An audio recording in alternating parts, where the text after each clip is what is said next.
I'm Dana, I'm the Chief Chicken at the Slippy Chicken Company. I'm doing a video for Judy Hale at Patterns of Pirates today.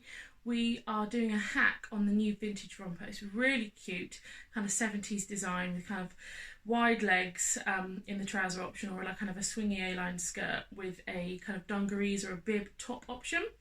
Over here in the UK we call them dungarees. You guys seem to call them a jumper. Either way, they're super cute and they're super in. We're doing a little hack today just to whip off the top bit and do a nice deep waistband on either the trousers, shorts or the skirt. So I've done one already for my daughter, just as a little practice run, just to test the width of the waistband, and I really like it. So it's got a cute zip at the side, if I show you, which is kind of hidden by the denim itself. And then I've used poppers for the buttons on mine, but you can obviously use buttons and buttonholes as well. But it's got a really nice deep waistband. So the original pattern has a waistband that's half the height, and I thought for the hack it would be really cute to have a nice kind of deep vintagey looking waistband. So that's what I'm going to show you how to do today. Here we go. Hiya, okay, so this is the easiest hack in the whole world. So I've already cut my pieces out. I'm doing the shorts this time for my daughter. Cut those out using my projector for the short pieces and the pocket pieces. And now I'm just going to do an adjustment to the waistband just to get that extra depth. So honestly, this couldn't be easier. So all you've got to do is measure the depth of your waistband. And this one is 2 inches, and I'm going to double it. So I'm not going to cut the piece out first. I'm just going to use the paper that's already there, because like I say, I've already cut this out on my projector, so I've already got the bits. And I'm going to extend the waistband. Got a corner missing off the end of my Perspex quilting ruler, which is always helpful. There we go. And I've mashed 2 sizes here, so I've mashed the, I want to say the 7 height and the 4 width for my daughter. Or it could be the 6 and the 4, honestly I've forgotten. But either way, I want that height, and I just want the length of the waistband just to come out to here. So I'm going to take that one there. And this is then going to be my new waistband piece, like that.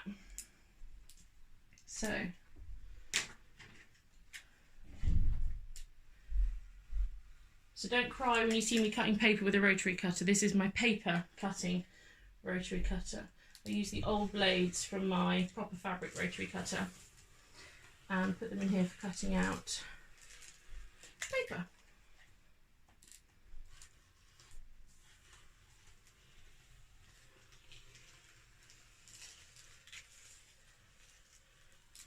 There you go.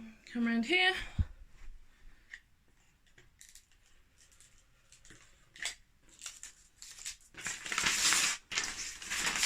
Over that.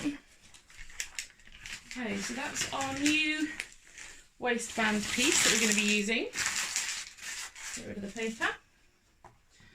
And then grab your denim.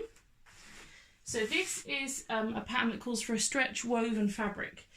So it's woven fabric, it has a little bit of stretch to it. This is a denim, and you can just see it has a nice bit of stretch to it. So you need to make sure you have your stretch going the length of the waistband. And then pop your waistband piece in place. Pop a couple of sewing weights down, or whatever your preference is. Some people pin and trace round and all of that kind of stuff. And then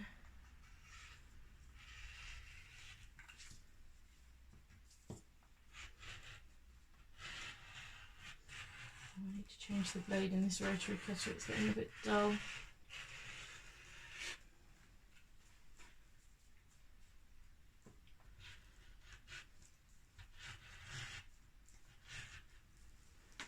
Don't forget your notches.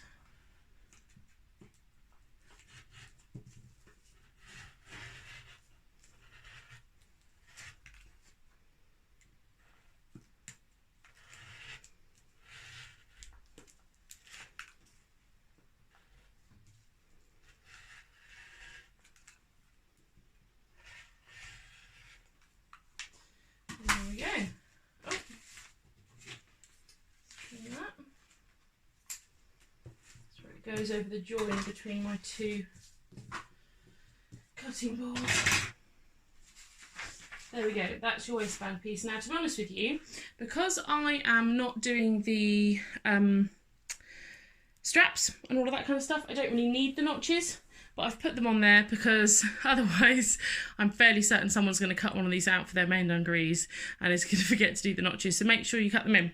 But that is your waistband piece, and then you basically just continue the pattern as normal, but just using this as your waistband piece instead of the slightly shorter one.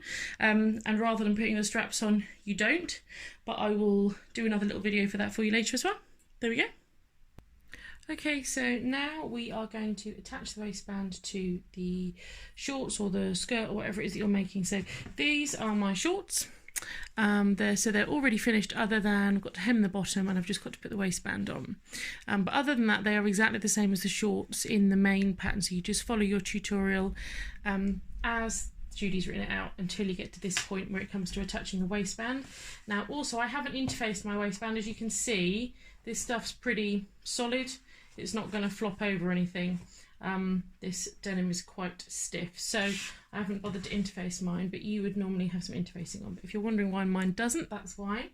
Then you're going to take your waistband piece, fold it in half, and you're going to mark the halfway point with a pin or a clip, whatever you like, but because we're sewing woven today, I'm using some pins. So I've just popped a pin there at the halfway point, and then I'm going to attach it right sides together with my shorts. So this is my zip end of my shorts.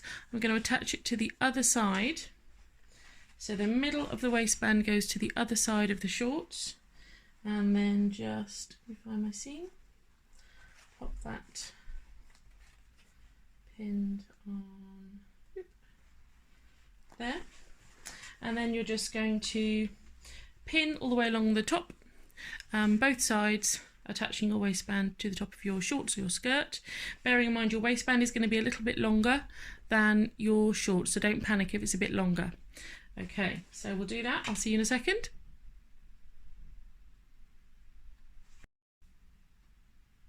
Okay, so we're back. This is us now going to sew the waistband onto the shorts. So I've turned them inside out because I like to sew inside a circle rather than onto a circle. It'll make sense in a second. So I now turn my trousers inside out and pop them down on the machine. So you've got your right side of your trousers with the right side of your waistband, and you've got a little bit of extra waistband on the end. That is normal. Okay, and what you're going to do is you're going to sew around using your 1/2 inch seam allowance all the way around to the other end of the waistband, and try and make sure that you are not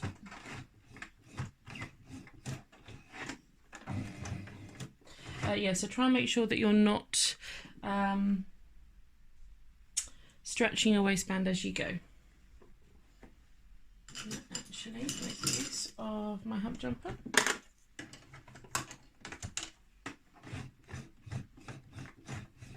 Just to get over the zip. There we go.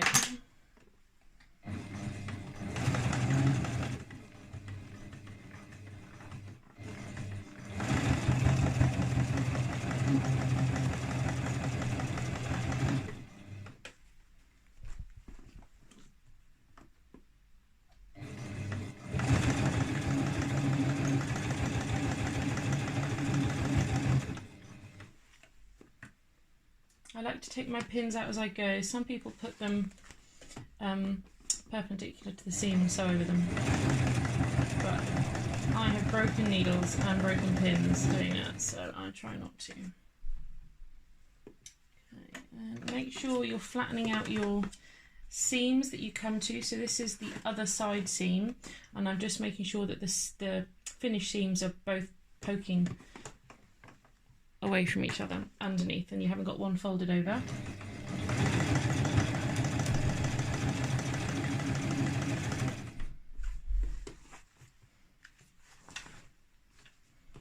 I'll cut this a little bit wonky.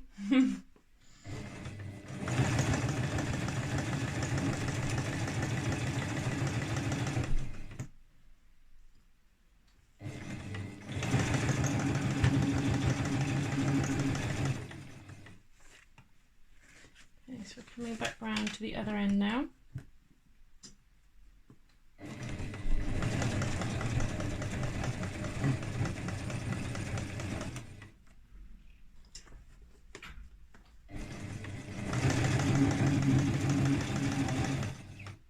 And I just normally go, there we go, a couple of stitches off the end of the zip.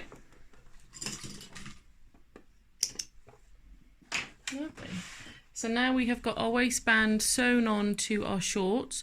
What we're going to do now is flip the waistband up, and then you're going to press the seam allowance up into the top of the waistband, and we'll come back in a sec. Right, so now what I have done is pressed the seam allowance up towards the waistband on both sides, and then I have flipped it over. So the lining, I'm using a jersey fabric, goes right sides together with the waistband, and then you pin all the way along, and you start on the short end. You got the short end all the way around like this to here, and then down the short end again. So you don't go on these bits here, you don't go underneath, you just go up the short, across the top and down the short. Okay, we'll do that, and then I will meet you again in just a moment. Right, so you join me again.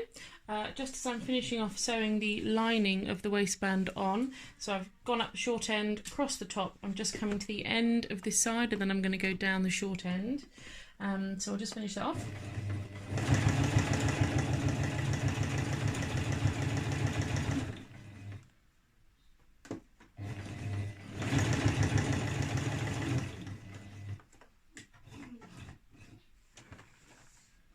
So because I'm sewing a jersey fabric onto a stretch woven, the jersey will stretch more than the stretch woven, so I'm just using my thumb very, very carefully. Don't do this at home, to just lift some of the pressure off the press foot. I haven't got an adjustable presser foot pressure dial, I'm afraid.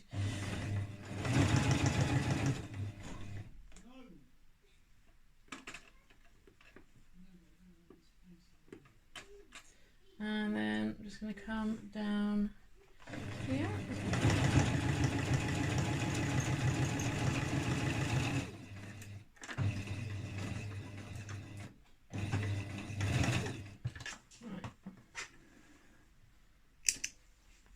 So that's my lining of my waistband sewn on. So now, just like with the original instructions, what we're going to do is we're going to clip the corners, just give ourselves a little less bulk to have to deal with. So I'm going to clip that off there. On this corner here, again, I'm going to come in at a shallow angle and just making sure I don't cut through the actual stitching line, because that would not be good. I'm just going to take off the corner again. Hopefully you can see the lights change now because it's later on in the afternoon. There we go. So again,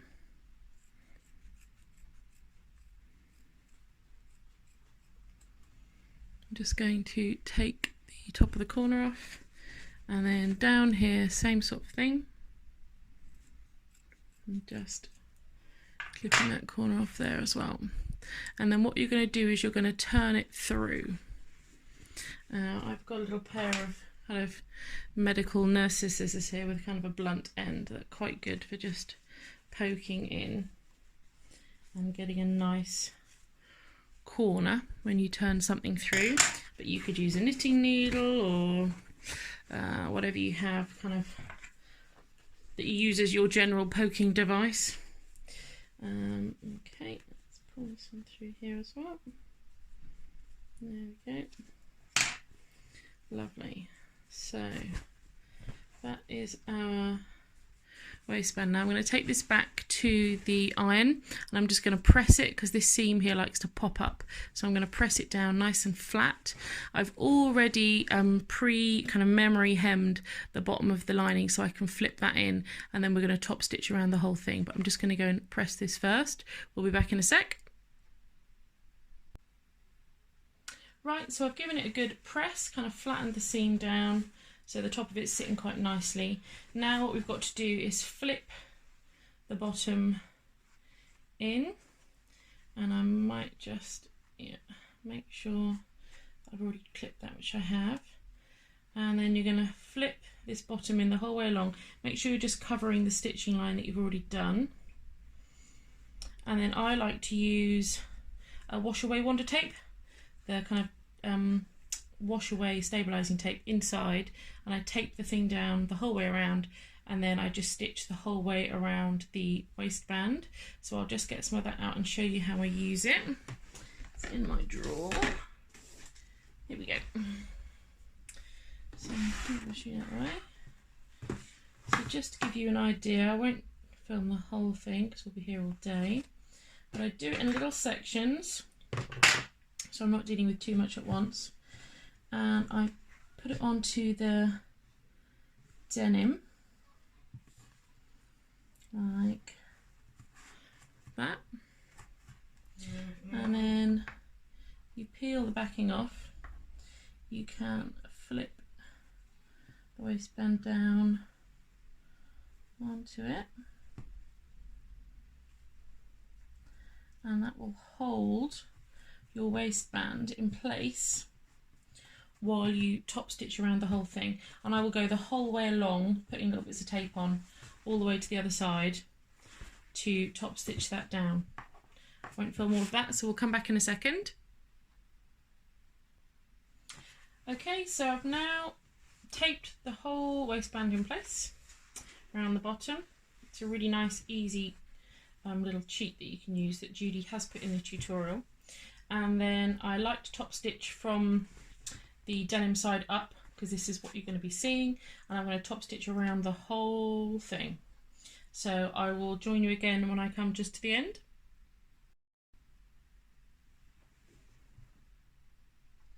So sometimes when you get to this bit, I'm just finishing off the waistband, when you turn the corner, you can find that when you put your press foot back down again, your machine is trying to climb a hill. So the back of your presser foot is back up against the bottom of the foot plate. And then the front of the presser foot has been pushed up by the various layers of fabric that it's trying to sew onto. And if you try and start sewing now, it's really difficult to get it going. So if you have one, I would suggest you use your Gina-majig or hump jumper. If you haven't got one of these, you can take a piece of paper and you can fold it several times to get a big thick wedge, and you can put that behind your presser foot. But all you do is needle down, press foot up, put your hump jumper behind, and then that levels off your presser foot. And then I like to do the first couple of stitches off just by hand. It gives a nice clean, there we go. And then once you're off the hill, you can take your presser foot off and your hump jumper off, and then you can just keep sewing.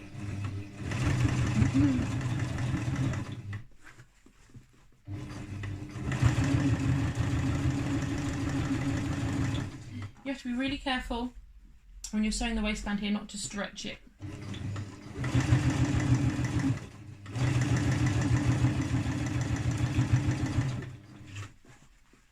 It's really easy to do because you kind of forget you're working with a stretchy fabric because it's a stretch woven.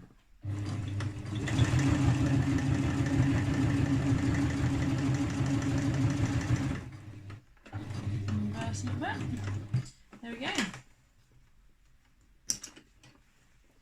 Trim that back. So that is our waistband. So we'll turn it through.